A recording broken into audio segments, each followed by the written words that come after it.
So hi guys, welcome to my YouTube channel. My name is Cherry Loyo, and if you're a new person here, kindly hit the subscribe button.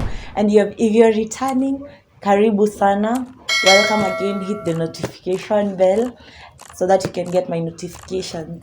So today we are going to talk about mental health, and I have a guest with me. Hope you'll enjoy the session.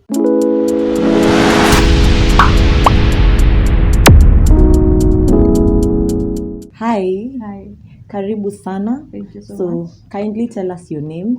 So my name is Margaret Muthoni. Mm-hmm. I'm a JKU art student, a third year student pursuing Bachelor of Science in Electronics and Computer Engineering, and I'm your guest today. So tell us, why are you here?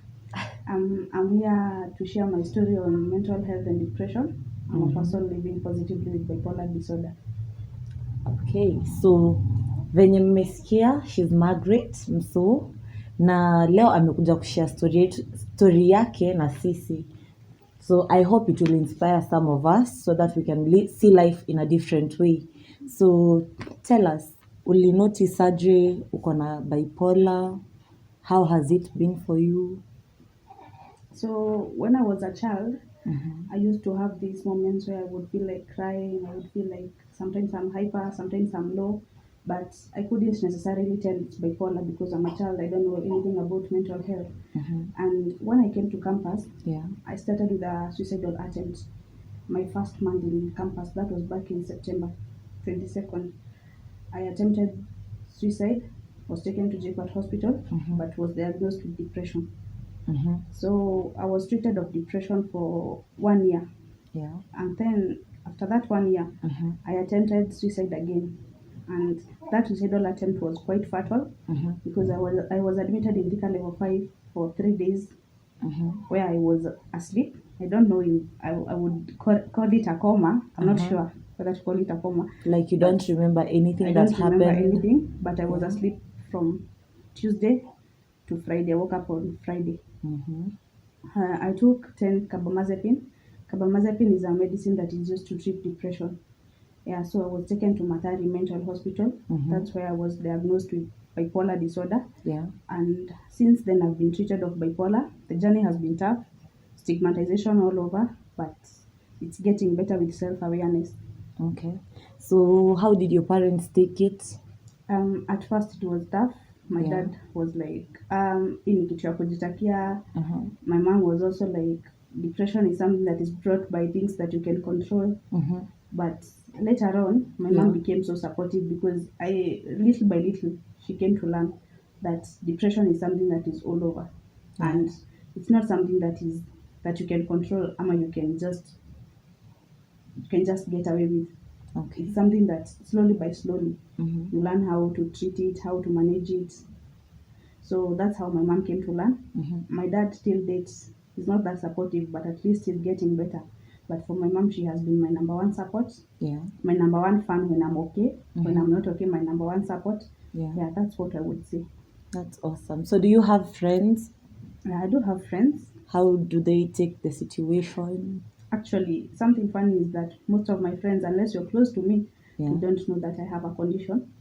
But for those close friends, because we are going to spend a lot of time with them, they have to know that I have a condition. True. So for my close friends, when I'm low, I run to them. When I'm hyper, they understand. I'll talk a lot. I'll do a lot of stuff. I'll share my experiences. That's basically what comes with the hyper. With the low, that's now depression. It's actually more of depression. That's when you feel suicidal. You irritable. There's so many things that come with the low.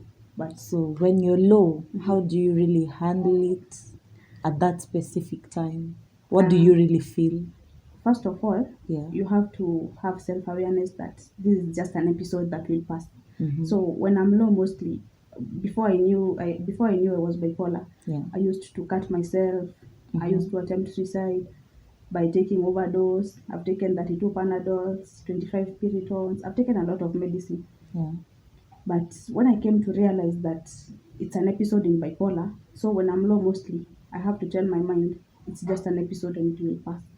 So mostly I just have to look for something interesting that I can watch, because when you're low, you feel like you're worthless.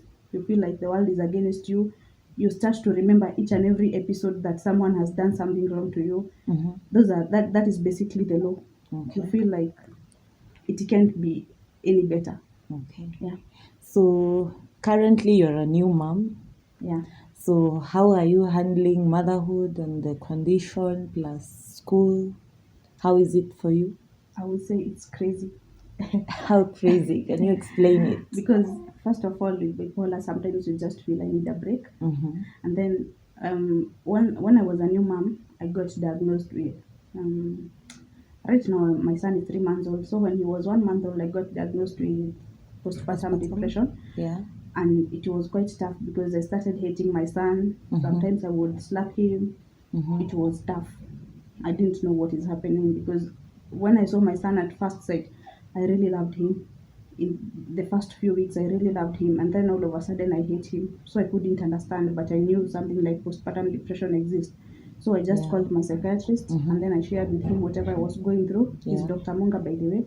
He's a very good psychiatrist, and I shared with him what I was going through, and he gave me some medication. I was admitted for some little while, then I was given medication. Right now, I'm coping up well, but motherhood is tough because sometimes you feel you need a break. Sometimes you feel I don't want anyone disturbing me, especially when I'm low, and then there's a kid there. And then I have this medication that I have to take daily, and the side effect mostly is they cause sleep. So maybe I'm in the middle of the sleep and then the baby is there crying. And then I'm like, God, I have to wake up. Yeah. You see, because before I became a mom, I used to sleep all night. Right now, you have to wake the up. maximum you can sleep is 4 hours. Okay. You don't have an option, you have to wake up. And But then how does that make you feel as a person? At first, I was so irritated. I was angry. I was frustrated. But right now, every time my baby cries and I have to wake up in the middle of the night while everyone else is sleeping, I always tell myself this is a sacrifice of motherhood. Yeah. And does it make you feel any better when you tell yourself that? Yeah. When I tell myself that, I feel better. But before, I used to be very frustrated. I was full of regrets. I was feeling like the world has come to an end. Yeah. So like right now, what can you tell someone out there who is going through the same thing the way you're going through? Unaweza muadvise aje? So first of all, if you're bipolar, I would like to tell you that you have to acceptance is the first step to healing. You have to accept your condition. And the second step is self-awareness. You have to be aware of your episodes. You have to be aware of your medication. You have to be aware of the side effects and everything that comes around with bipolar. And your journey, once you do that, your journey is going to be very easy. You also have to be aware of stigmatization, because stigmatization is something that we are living with, but you don't have to live with it. I believe you can fight against stigmatization by showing people that bipolar people are also normal people. And how you can show people that is living positively with it. You just don't go and tell someone, I'm bipolar. No. First of all, you are a person. And then, now bipolar comes thereafter. Yeah. So, mmesikia, anyone battling this can reach us out, tuongee. It's something that you can fight. It's not you're not different. Inamaanisha it's doable, yeah? Kila kitu inaweza fanyika kama venye kila mtu mwingine anaishi. So guys, thank you so much for watching. I hope you really enjoyed the show. If there is anyone out there who is going through the same thing, kindly find someone you can talk to, because this is a condition that can be solved if only you share. You have to first recognize you have the problem, then you seek help, because everything that a normal person does, you can still do it, but only if you accept yourself in that situation and take it positively. So anyone who wants to reach out to us, kindly, there is a number at the end, and you can get to us through it. We can help you where we can. And don't forget to share, like, and comment on this video. Thank you so much. Till next time, have a blessed week.